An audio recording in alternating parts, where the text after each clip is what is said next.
Gracias por continuar en Observatorio en esta conversación con el doctor Fluvio Ruiz, consejero profesional de Petróleos Mexicanos, precisamente sobre el presente, los retos que la urgencia de la reforma constitucional ya colocaron sobre la mesa. El reloj está corriendo, pero quisiera adoptar, Fluvio, una perspectiva de mayor aliento para que nos puedas compartir qué identificas tú como las decisiones clave que desde Petróleos Mexicanos y desde el Estado, el entramado institucional que se ha construido o se debe construir a raíz de la reforma constitucional, que acompañen el desarrollo de Pemex para que en efecto sea una empresa que contribuya directamente pues, a temas tan centrales para la vida del país como la seguridad energética y el desarrollo económico. Sí, bueno, en primer lugar, por algo el tiempo es la cuarta dimensión, decíamos en el bloque anterior, en relación a la primera ronda, la ronda 1, esta debe tomarse el tiempo suficiente, ¿no? Okay. Yo he sostenido, por analogía con el caso brasileño, donde hubo reformas más o menos similares, en el mismo caso colombiano, se tomaron de 2 a 3 años entre las reformas y la primera licitación internacional. Incluso en el caso colombiano hubo correcciones, ¿no?, a lo que se había hecho inicialmente. ¿Por qué es importante el tiempo? Justo para darle la oportunidad a Petróleos Mexicanos de contar con las características que le van a permitir enfrentar esta nueva circunstancia. Yo estoy convencido que hemos sido, Petróleos Mexicanos, un pilar de la economía nacional y lo va a seguir siendo.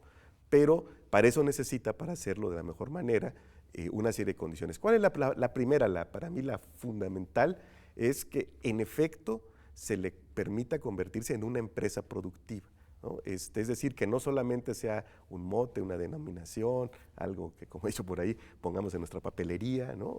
No, Pemex debe en efecto poseer todas las cualidades, todas las características de una empresa productiva del Estado. Esto implica también un reto en términos jurídicos, porque sería una noción novedosa, ¿no? Más allá de que económicamente podamos tener con mayor precisión, con mayor claridad cuáles deben ser estos elementos, claro. Jurídicamente, y de hecho está ahí en el aire, un debate muy interesante. Esa es la primera condición.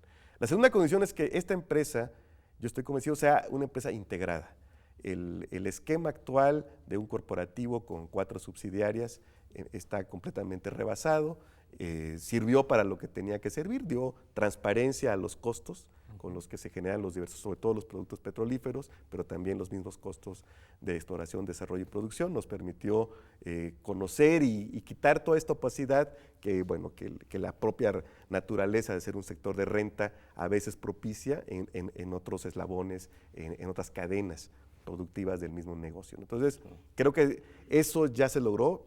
Y se debe preservar, sin duda, la transparencia en los costos, pero Pemex como tal debe integrarse para poder aprovechar todas las sinergias en sus eslabones para centralizar las tomas de decisiones e incluso hacerlas mucho más ágiles y eficientes. Después, en ese sentido, pues Pemex debe ser objeto de una clara autonomía presupuestal y de gestión, de tal suerte que las decisiones que se tomen en Petróleos Mexicanos, sobre todo las decisiones de inversión, se tomen estrictamente en la lógica del negocio, porque además ahora tenemos competidores, ahora vamos a tener en 15 años, en 10 años, ¿no? Podemos tener aquí mismo en nuestro territorio nacional, enfrentar competencia para ir a buscar otros bloques, para buscar otras asignaciones, que por cierto aquí también va a ser muy importante la definición de la Secretaría sobre el tamaño de estos. Pero bueno, Petróleos Mexicanos debe estar preparado para enfrentar la competencia en México con autonomía presupuestal y autonomía de gestión también al interior.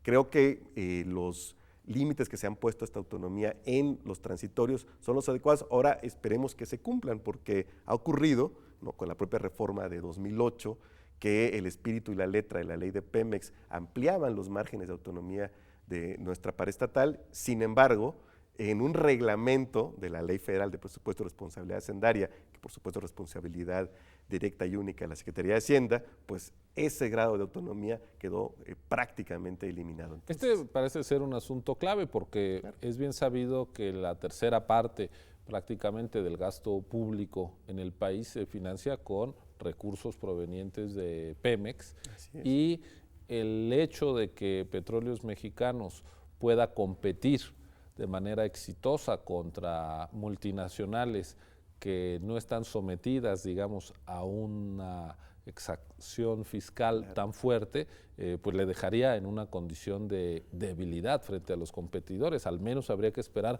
un trato similar para Pemex y los demás en materia fiscal. Claro, tanto en materia fiscal como regulatoria. O sea, es decir, Pemex no puede estar sujeto a controles que sean muy superiores a los controles mismos que tienen las diversas empresas, porque además recordemos, o yo estoy en todo caso creo, que el desarrollo futuro de Pemex, justamente porque va a estar sujeto a la competencia en nuestro país, pues está en el mundo, ¿no? Decíamos ahorita, la naturaleza de una empresa petrolera es una naturaleza global. Entonces Pemex también tiene que salir, tiene que tener una estrategia coherente, sólida de internacionalización, que estos esfuerzos que se han hecho ahora de manera muy puntual, en algunos casos a lo mejor hasta de ocurrencias, deben ser objeto de una estrategia sistematizada, muy sólida, con pros y contras, viendo todo el mundo, viendo qué industrias se desarrollan mejor con inversiones en tal o cual lado. Entonces, para eso también necesita Pemex una gran flexibilidad, ¿no? Y todo esto va a ser posible en el largo plazo si paralelamente el Estado la apuntala en dos rutas. La primera tiene que ver con lo que ya comentabas, Ciro, del tema fiscal. Si Petróleos Mexicanos va a seguir siendo, o incluso el petróleo, ¿no? Va a seguir siendo la principal fuente de recursos fiscales, pues eso va a ser una limitante, quiérase que no, porque siempre va a haber la presión del Estado sobre su operador para privilegiar los flujos rápidos, los flujos inmediatos de petróleo crudo, porque además la apuesta que se hace desde el Estado de ampliar los ingresos petroleros a partir de ampliar las áreas y con ello se espera el volumen, pues va a tardar, eso no va a ser inmediato. Podrían llegar nuevas empresas a tomar zonas donde Pemex ya esté produciendo, pero eso no va a incrementar sensiblemente la producción y el valor. Lo importante va a venir en zonas nuevas y eso toma 5, 6, 7 años. Entonces, paralelamente el Estado debe consolidar su régimen fisco-financiero y, por otro lado, propiciar un verdadero sistema sectorial de innovación y desarrollo tecnológico en el sector petrolero. Creo que debe haber un apoyo sin reservas. Estas historias de cada año de que en la ley de ingresos se establecen artículos para que parte del fondo que debe destinarse a investigación se vaya a gasto corriente, que ha ocurrido ya en 3 años consecutivos y que, por cierto, dejó al fondo ya en ceros en diciembre del Fondo de Investigación CENER con aceite y hidrocarburos sin dinero el año pasado. Eso ya no se debe repetir y no solamente es una cuestión de dineros, sino de que el Estado tome en sus manos la responsabilidad de articular este sector, de articular adecuadamente los esfuerzos que hacen en la UNAM, en el Politécnico, en algunas empresas privadas, en centros de investigación públicos, en fin, todos estos esfuerzos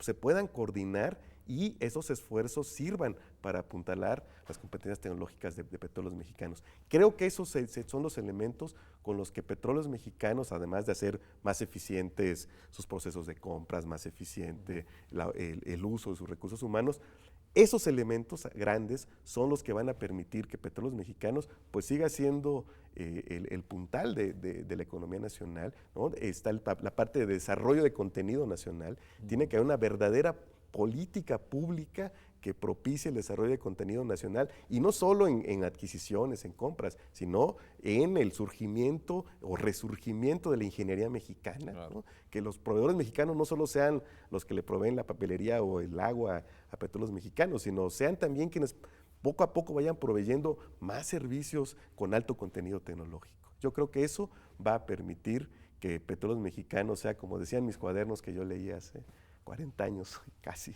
cuando estaba yo en la primaria, sigue estando al servicio de la patria. Pues te agradezco mucho, Fluvio, creo que has trazado una agenda de retos, pero al mismo tiempo un camino para transitar por parte de Petróleos Mexicanos, pero también para que quienes nos ven podamos acompañar este proceso que es definitorio del desarrollo nacional. La reforma constitucional ocurrió, pero con ese marco constitucional podemos llegar a escenarios muy distintos. Pemex puede ser el puntal de nuestro desarrollo y el actor preponderante, o puede verse francamente disminuido y tener un papel marginal, lo cual sería indeseable. Por lo tanto, mucho hay que hacer, mucho hay que decidir y pues mucho hay que informarse, y yo te agradezco que nos hayas traído tu conocimiento y también tu capacidad pedagógica para transmitir temas tan complejos a este espacio universitario. Vamos a hacer una pausa, regresamos a una breve conclusión y a despedirnos. Siga con nosotros, esto es Observatorio aquí en TV UNAM.